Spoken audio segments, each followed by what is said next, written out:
வணக்கம். நான் உங்கள் லட்சுமி பாட்டி. இப்போ என்ன பண்ண போகிறேன்னா, ஸ்கூல் லீவில் பசங்கள்லாம் வீட்டில் இருக்காங்க இல்லையா, என் பேரன் வீட்டில் இருக்கான். இப்போ தான் லீவ் விட்ருக்காங்க பேரனுக்கு. எக்ஸாம் முடிஞ்சு அவனுக்கு பரீட்சை முடிஞ்சு 2-3 நாள் ஆச்சு. அவன் 10வது படிக்கிறதுனால அவனுக்கு லீவு இப்போ தான் விட்டாங்க. அவனுக்கு வீட்டில் இருக்கான் இல்லையா, அவனுக்கு ஏதாவது ஒன்று செஞ்சு கொடுத்துக்கிட்டே இருக்கணும். அதனால் வெளியிலலாம் வாங்கி கொடுக்கக்கூடாது. இந்த வெயில் டைமில் நிற்கவும் முடியல. கிச்சனில் நின்று வேலை செய்கிறது ரொம்ப ரொம்ப கஷ்டமாக இருக்குது. இருந்தாலும் இன்றைக்கி கொஞ்சம் என்னமோ மோடமாக இருக்குது. அதனால் பாட்டி ஆரம்பிச்சிருக்கிறேன். மைசூர் பாக்கு செய்ய போகிறேன். மைசூர் பாக்கு ஒரு டம்ளர் கடலை மாவு எடுத்து வச்சுருக்கேன் பாருங்கள். இதே டம்ளர்லேயே 2 டம்ளர் நெய், 1 டம்ளர் எண்ணெய் ஊற்றும், 1 டம்ளர் நெய் ஊற்றும். ஊற்றும் போது உங்களுக்கு காமிக்கிறேன். அதே மாதிரி சர்க்கரை 2 டம்ளர், 2 டம்ளர் சர்க்கரை, 2 டம்ளர் எண்ணெய் 1 டம்ளர், நெய் 1 டம்ளர், 1 டம்ளர் கடலை மாவு. இவ்வளவு தான். இது 3 தான் இதுக்கு தேவையான பொருள். இது எப்படி செய்கிறன்றதை காமிக்கிறேன். ரொம்ப சிம்பிளான பொருள் தான். மைசூர் பாக்கு தேவை. அருமையான சுவை கிடைக்கும். பாட்டி மைசூர் பாக்கு செஞ்சு எப்படி செய்கிறன்றதை உங்களுக்கு செஞ்சு காமிக்கிறேன். பாருங்கள், ரொம்பவே அருமையாக இருக்கும். இதே மாதிரி நீங்களும் செய்ய முயற்சி பண்ணுங்கள். கரெக்டாக பாருங்கள், முயற்சி பண்ணுங்கள், நல்லாவே வரும். இப்போ பாருங்கள் பாட்டி, எண்ணெய் ஊற்றிக்கிறேன். எந்த டம்ளர் எடுத்தோமோ அதே டம்ளர்லேயே முதல்ல எண்ணெயை காய வச்சிடலாம். 1 டம்ளர் எண்ணெய் ஊற்றிக்கிறேன். வாசனை இல்லாத எண்ணெய் ஊற்றிக்கோங்க. பாருங்கள், 1 டம்ளர் எண்ணெய்.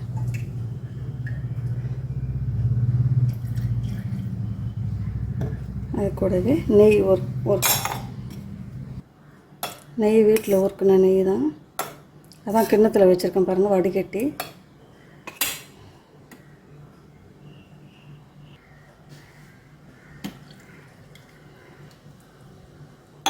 இந்த எண்ணெய் அங்கே காஞ்சிக்கிட்டே இருக்கட்டும். இப்போ மைசூர் பாக்கு நான் வானொலி அடுப்பில் வச்சுட்டேன். பார்த்திங்கன்னா 1 டம்ளர் தண்ணி ஊற்றிக்கலாம்.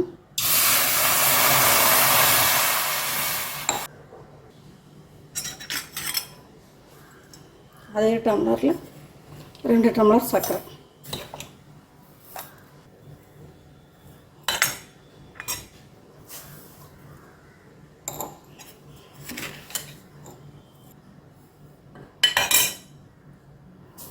ரெண்டு டம்ளர் போடுங்க. அதுக்கு மேலே அதிகமாக போட்டிங்கன்னா கரெக்டாக வராது. கரெக்டாக போடணும். அளவு கரெக்டாக இருக்கணும் எப்போவுமே. சர்க்கரை பாவுக்கு கம்பி பதம்லாம் தேவையில்லை. கொஞ்சம் பாட்டி காமிக்கிறேன் பதத்தை. சர்க்கரை பாருங்கள், நல்லா கரைஞ்சிடுச்சு. அது அப்படியே பொங்கி வரட்டும். பொங்கி வந்தால் போதும். இந்த மாதிரி இருந்தால் போதும். ரொம்ப தண்ணி ஊற்றக்கூடாது, ரொம்ப தண்ணியாகவும் இருக்கக்கூடாது. 2 டம்ளர் சர்க்கரை போட்டிங்கன்னா 1 டம்ளர் தண்ணி ஊற்றுங்க. 1/4 டம்ளர், 1/2 டம்ளர், 2 ஸ்பூன் 3 அப்படிலாம் ஊற்றக்கூடாது. 2 டம்ளர் சர்க்கரை போட்டிங்கன்னா 1 டம்ளர் தண்ணி ஊற்றுங்க. எந்த டம்ளரில் போடுறீங்களோ அந்த டம்ளரில் 1 டம்ளர் தண்ணி ஊற்றுங்க. கரெக்டாக இருக்கும். பேச்சுலர் கூட செஞ்சிடலாம். மைசூர் பாக்கு ரொம்ப ஈஸியாக இருக்கும். மைசூர் பாக்கு செய்கிறது ரொம்ப ரொம்ப ஈஸி. பாருங்கள், இந்த மாதிரி கொதித்து வரும்போது மாவு கொட்டிக்கலாம். 2 பேர் இருந்தாக்கா ரொம்ப நல்லாயிருக்கும். நல்லா மாவு போட்டு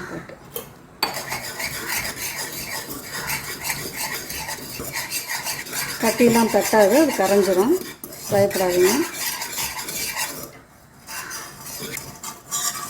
இந்த டைமில் என்ன பண்ணுவோம், ஸ்டவ்வை ஸ்லோவாக பண்ணிக்கணும். எல்லாமே கரைஞ்சிருச்சு. அந்த மாதிரி பொங்கி வந்தால் போதும். நம்ம கையில் எடுத்து பார்த்தா கொஞ்சம் வளவளன்னு இருக்கணும். ஒரு கம்பி போதும், 2 கம்பி போதெல்லாம் தேவையே இல்லை. சக்கரை நல்லா கரைஞ்சால் நான் பாட்டி சொல்கிற மாதிரி தண்ணி ஊற்றுனீங்கன்னா அது கரெக்டாக வந்துடும். நீங்கள் பதம்லாம் பார்க்க தேவையே இல்லை. கொதி வந்தால் போதும். இந்த மாதிரி பாட்டி காமிச்சேன் இல்லையா, ஒரு கொதி, அந்த மாதிரி கொதி வந்தால் போதும். கொஞ்ச நேரம் கிளறி விட்டுக்கிட்டே இருங்க. இந்த மாவு வேகணும். நீங்கள் எந்த தட்டில் ஊற்றுறீங்களோ அந்த தட்டில் எடுத்துகிட்டு கொஞ்சம் நெய் ஊற்றி ரெடி பண்ணி வச்சுக்கோங்க. நெய் ஊற்றி இந்த மாதிரி கலக்கி முதல்ல பாத்திரத்தை ரெடி பண்ணி வச்சுக்கோங்க. இந்த மாதிரி நெய் தடவி வச்சுக்கோங்க. இந்த மாதிரி நெய் தடவி ஃபஸ்ட்டு வச்சுக்கோங்க. பாருங்கள், நல்லா வெந்துருச்சு மாவு. ஒரு 5 நிமிஷம் நல்லா கிளறணும். இந்த பாருங்கள், இந்த மாதிரி கெட்டி தண்ணி நம்ம கரண்டியில் பிடிக்கிற மாதிரி வரும். கீழே நம்ம எடுக்கும்போது கீழே பிடிக்க மாதிரி வரும். உடனே நம்ம மாவு போட்ட உடனே நெய் ஊற்றக்கூடாது. மாவு ஒரு 5 நிமிஷம் இந்த சர்க்கரை பாவில் கிளறிட்டு தான் நம்ம நெய் ஊற்றணும். ஒரு அப்போ 5 நிமிஷம் ஆயிடுச்சு பாருங்கள். நல்லா கெட்டித்தனம் வந்து பொங்கிருச்சு. இந்த மாதிரி பொங்குற சமயத்தில் நெய் ஊற்றிக்கலாம். இந்த பக்கம் நெய் காய வச்சுருங்க.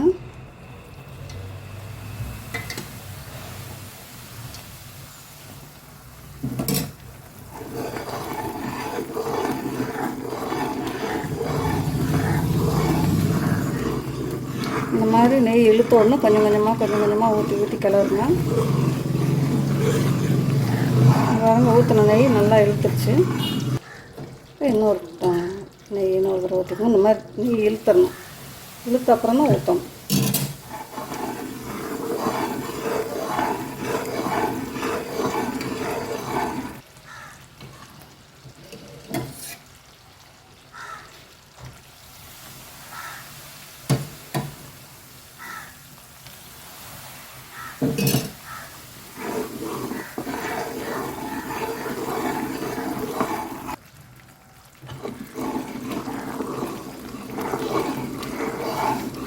இந்த மாதிரி டைமில் என்ன பண்ணுங்கள், இந்த பொங்கி வர டைமில் இப்போ பாட்டி இன்னும் ஒரு கரண்டி நெய் தான் இருக்குது, ஊற்றிடுறேன். இந்த மாதிரி பொங்கி வர டைமில் ஒரே ஒரு டீஸ்பூன் மைதா போட்டுக்கோங்க. ஒரு டீஸ்பூன்லாம் போடணும். அந்த கலர் வர்றதுக்காக சொல்கிறேன் பாட்டி, போடுறேன். இது போட்டிங்கன்னா ரொம்பவே நல்லா அழகாக சென்டரில் அழகாக கலர் வரும். ஒரு டீஸ்பூன் மேலே போடக்கூடாது. 2 பேர் வச்சுக்கோங்க. இன்னொருத்தர் கூட வச்சுக்கிட்டிங்கன்னா நல்லாயிருக்கும்.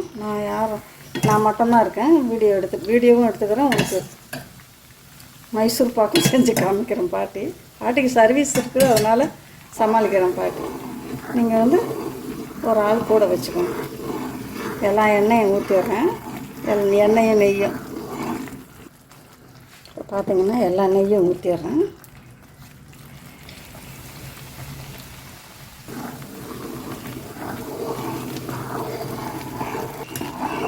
இப்போ எண்ணெயும் ஜாஸ்தியாக ஊற்றக்கூடாது. இப்போ நம்ம நெய் ஒரு டம்ளர், எண்ணெய் ஒரு டம்ளர் ஊற்றுப்போம். உங்களுக்கு வந்து விருப்பம் வெறும் எண்ணெய் ஊற்றுறனாலும் ஊற்றிக்கோங்க, வெறும் நெய் ஊற்றினாலும் ஊற்றிக்கோங்க.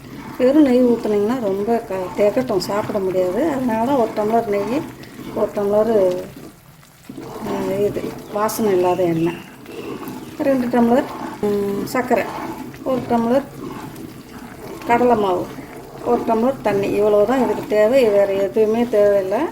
கரெக்டாக நீங்கள் எந்த டம்ளர் இருக்கிறீங்களோ அந்த டம்ளர் வந்து குறையக்கூடாது. பதம் வரும்போது பாட்டி காமிக்கிறேன்.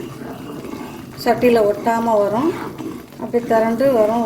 அப்படி நம்ம எடுக்க அப்படியே சட்டியில் ஒட்டவே ஒட்டாது. ஊற்றின நெய்யெல்லாம் மேலே கக்கிட்டு வரும். அப்போ நான் காமிக்கிறேன் உங்களுக்கு. பாருங்க, எடுக்கிற பக்கம் வந்துருச்சு, நல்லா செவந்து வந்துருச்சு பாருங்க. இப்போ வந்து ஊற்றிக்கிடலாம். இந்த மாதிரி பொறியாக வரணும். கேஸ் ஸ்டவ் ஆஃப் பண்ணிடுறேன். இன்னும் ஸ்டவ் எரிய வேணாம். தட்டில் ஊற்றிடுறேன் பாட்டி. ஊற்றிட்டேன். இதுக்கு தான் ஒரு ஆள் வேணுங்கிறது. எடுத்து ஊற்றும்போது என்னால் உங்களுக்கு வீடியோவும் பிடிக்கணும், அதனால் உங்களுக்கு காமிக்க முடியாது. அது கொட்டுறத பாருங்கள். இந்த எண்ணெயெல்லாம் மேலே வந்துருச்சு பாருங்கள். எண்ணெய் மேலே வரும்போது நீங்கள் இது பண்ணிக்கோங்க, இறக்கிடலாம். ரொம்ப நம்ம அமுக்கக்கூடாது, ரொம்ப அமுக்கி விடக்கூடாது. அப்போ தான் அந்த பொறுப்பு இப்படி செவக்க வந்தால் தான் இந்த மைசூர் பாக்கு நல்ல டேஸ்ட் இருக்கும் சாப்பிட்றதுக்கு. சீக்கிரம் நம்ம எடுத்தோம்னாக்கா, அந்த மாவு மாதிரி பொங்கி வரும்போது எடுத்தோம்னாக்கா நம்மளுக்கு அந்த டேஸ்ட்டு வராது. அதுங்க இப்போ போட்டுக்கலாம். அப்புறம் போட்டோம்னா உடையும்.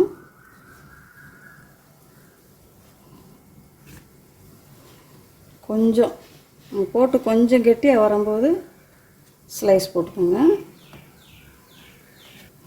பொறுமையாக செய்யுங்க.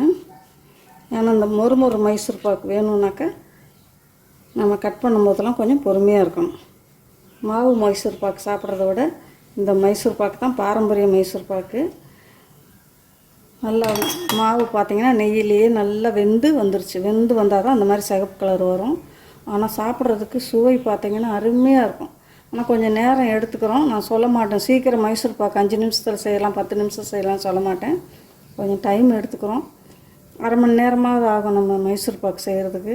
நல்லா ஆறட்டும், பாட்டி எடுத்து காமிக்கிறேன். சூடாக இருக்குது பார்த்திங்கன்னா. இந்த டெக்ஸ்சர் பாருங்கள் எப்படி இருக்குங்க. ரொம்ப ரொம்ப அருமையாக இருக்கும் சாப்பிட்றதுக்கு. டேஸ்ட்டு உங்களுக்கு ரொம்ப நல்லாயிருக்கும். இந்த டேஸ்ட்டு நீங்கள் சாப்பிட்றதுக்கு இந்த டேஸ்ட் நம்ம கடையிலலாம் கிடைக்காது. ரொம்ப சூடாக இருக்குது பாருங்கள். கடைகளில் இருக்க அந்த டேஸ்ட் நம்மளுக்கு கிடைக்காது. பார்த்திங்கன்னா பாட்டி மைசூர் பாக்கு செஞ்சுருக்கிறேன். இந்த மைசூர் பாக்கு வீடியோ உங்களுக்கு பிடிச்சதுன்னா பாட்டிக்கு லைக் பண்ணுங்கள், ஷேர் பண்ணுங்கள், கமெண்ட் பண்ணுங்கள். பாட்டிக்கு மறக்காமல் சப்ஸ்கிரைப் பண்ணுங்கள். உங்கள் ஃப்ரெண்ட்ஸ்க்கெலாம் ஷேர் பண்ணுங்கள். என்ன டேஸ்ட்டு! ஒரு பீஸ் சாப்பிட்றதோடு விட மாட்டேங்க. நம்ம நாவு அதை இழுத்துக்கிட்டே இருக்கும். இன்னும் கொஞ்சம் சாப்பிட்லான்ட்டு நாவை கண்ட்ரோல் பண்ணிக்கோங்க. இந்த மாதிரி மைசூர் பாக்கு செஞ்சு சாப்பிடுங்க. பாட்டி ரொம்ப ஈஸியான முறையில் தான் சொல்லி காமிச்சிருக்கிறேன். ரொம்ப ரொம்ப அருமையாக இருக்கும். இந்த வீடியோ பிடிச்சிருந்தா உங்கள் ஃப்ரெண்ட்ஸுக்கு ஷேர் பண்ணுங்கள். இந்த வீடியோ பார்க்கும்போதே பாட்டிக்கு ஒரு லைக் தட்டி விட்டுருங்க. இன்னும் ஒரு புதுமையான வீடியோவில் ஒரு நல்ல ஸ்வீட்டோடு உங்களை சந்திக்கிறேன். அடுத்து ஒரு நல்ல ஒரு வீடியோவில் உங்களை சந்திக்கிறேன். ஓகேவா? தேங்க்யூ.